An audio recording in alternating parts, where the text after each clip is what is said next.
Wat hebben jullie gemaakt op school? Een 3D-printer. En wat is een 3D-printer? Dat is een printer die, daar heb ik een steekje en die printert dan uit in 3D.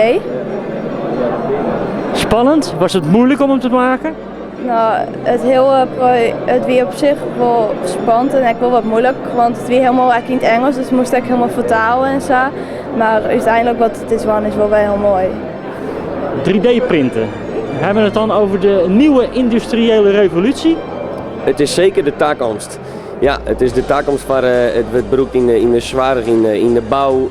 En wie kan in het basisonderwijs hier al een heel mooie start met meidje. En ja, daar ben we er ook mee dwaande. Wat is het Mediabureau Noord?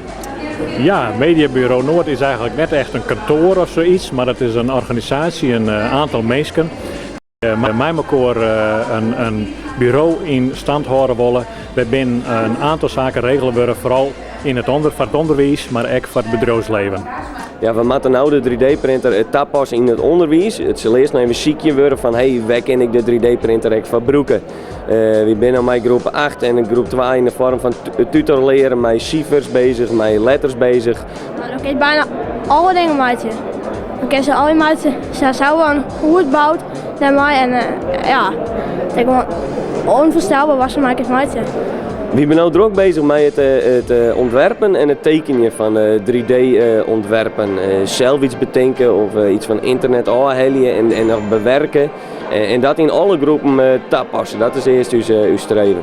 Ja, wij willen in deze regio innovatief wezen. Wij willen net achterblijven op de ontwikkelingen. Er gebeurt van alles. De mensen die het nou op basisscholen zitten, die zitten over 10, 15 jaar in een hele andere wereld. Wij willen die wereld een beetje dichterbij brengen en u erop voorbereiden. En u bent er vooral ook op voorbereiden. Hoe kijken de kinderen er zelf tegenaan? Ja, het is eigenlijk vol verbazing van wat is een machine kan en dat wie dat in de koers zetten, dat is geweldig. Heel groot enthousiasme vooral. Maar hoe wordt dit alles tot stand gebracht uiteindelijk? Dat doen we met elkaar. Er zijn op dit moment 2 kwartiermakers aan de slag. En die gaan dus de schoolambulance en die gaan bedrijfambulance. En die gaan informatie verzamelen van wat moet nou aan in het mediabureau plakvinden. Hoe vinden we dat het Rutsje maakt, wat is de visie van het bureau en welk soort mensen moet er aan het bestuur vormen. Wat moet ik duurzaam wezen, want ik net van een korte periode, maar moet voor een langere periode wezen, zodat het toekomstbestendig is.